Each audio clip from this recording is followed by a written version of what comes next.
राजाओं का वृत्तांत दूसरा भाग अध्याय 3। राजाओं का वृत्तांत दूसरा भाग अध्याय 3। यहोराम के राज्य का आरंभ।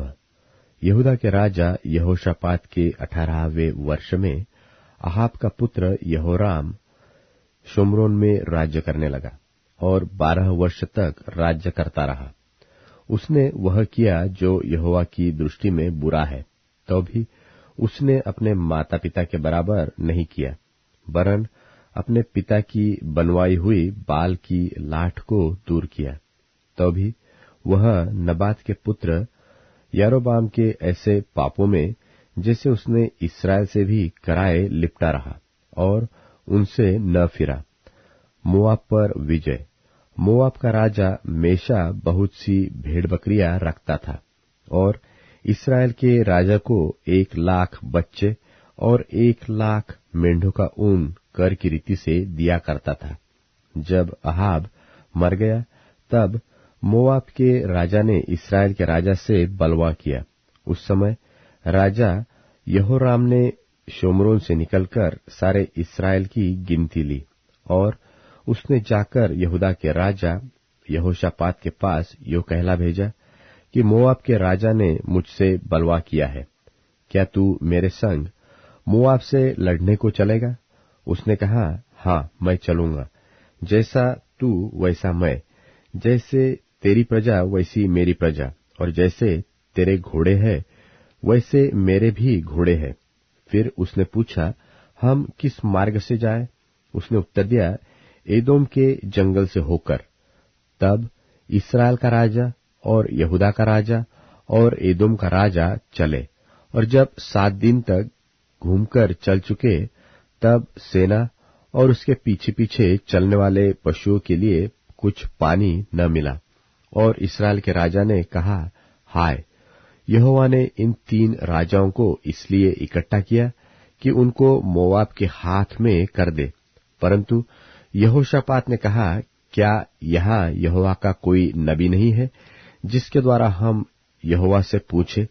इस्राएल के राजा के किसी कर्मचारी ने उत्तर देकर कहा, हाँ, शापात का पुत्र एलीशा, जो एलिय्याह के हाथों को धुलाया करता था, वह तो यहाँ है। तब यहोशापात ने कहा, उसके पास यहोवा का वचन पहुंचा करता है। तब इस्राएल का राजा और यहोशापात और एदोम का राजा उसके पास गए। तब एलीशा ने इस्राएल के राजा से कहा, मेरा तुझसे क्या काम है? अपने पिता के भविष्यवक्ताओं और अपनी माता के नबियों के पास जा। इस्राएल के राजा ने उससे कहा, ऐसा न कहा, क्योंकि यहोवा ने इन तीनों राजाओं को इसलिए इकट्ठा किया कि इनको मोआब के हाथ में कर दे। एलीशा ने कहा, सेनाओं का यहोवा जिसके सन्मुख मैं उपस्थित रहा करता हूं, उसके जीवन की शपथ, यदि मैं यहूदा के राजा यहोशापात का आदर न मान करता, तो मैं न तो तेरी ओर मुंह करता और न तुझ पर दृष्टि करता।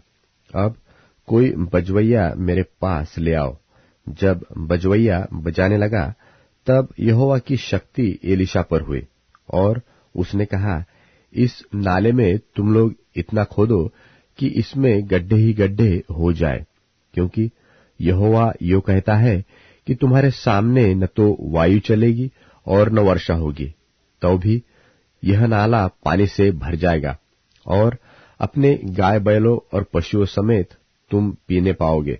और इसको हल्की सी बात जानकर यहोवा मोआब को भी तुम्हारे हाथ में कर देगा। तब तुम सब गढ़वाले और उत्तम नगरों को नाश करना और सब अच्छे वृक्षों को काट डालना और जल के सब खेतों को भर देना और सब अच्छे खेतों में पत्थर फेंक कर उन्हें बिगाड़ देना। बिहान को अन्नबलि चढ़ाने के समय एदोम की ओर से जल बह आया और देश जल से भर गया। यह सुनकर कि राजाओं ने हमसे युद्ध करने के लिए चढ़ाई की है, जितने मोआबियों की अवस्था हथियार बांधने योग्य थी, वे सब बुलाकर इकट्ठे किए गए और सिवान पर खड़े हुए। बिहान को जब वे उठे, उस समय सूर्य की किरणें उस जल पर ऐसी पड़ी कि वह मोआबियों की परली ओर से लहू सा लाल दिखाई पड़ा, और वे कहने लगे, वह तो लहू होगा। निसंदेह वे राजा एक दूसरे को मारकर नाश हो गए हैं। इसलिए अब हे मोआबियों, लूट लेने को जाओ। और जब वे इस्राएल की छावनी के पास आए ही थे कि इस्राएली उठकर मोआबियों को मारने लगे, और वे उनके सामने से भाग गए, और वे मोआब को मारते मारते उनके देश में पहुंच गए, और उन्होंने नगर को ढा दिया, और सब अच्छे खेतों में एक एक पुरुष ने अपना अपना पत्थर डालकर उन्हें भर दिया, और जल के सब सोतों को भर दिया, और सब अच्छे अच्छे वृक्षों को काट डाला, यहाँ तक कि किरहरेशेत के पत्थर तो रह गए, परंतु उसको भी चारों ओर गोफन चलाने वालों ने जाकर मारा। यह देखकर कि हम युद्ध में हार चले, मोआब के राजा ने 700 तलवार रखने वाले पुरुष संग लेकर एदोम के राजा तक पांति चीरकर पहुंचने का यत्न किया, परंतु पहुंच न सका। तब उसने अपने जेठे पुत्र को, जो उसके स्थान में राज्य करने वाला था, पकड़कर शहर पनाह पर होम बलि चढ़ाया। इस कारण इस्राएल पर बड़ा ही क्रोध हुआ, सो वे उसे छोड़कर अपने देश को लौट गए।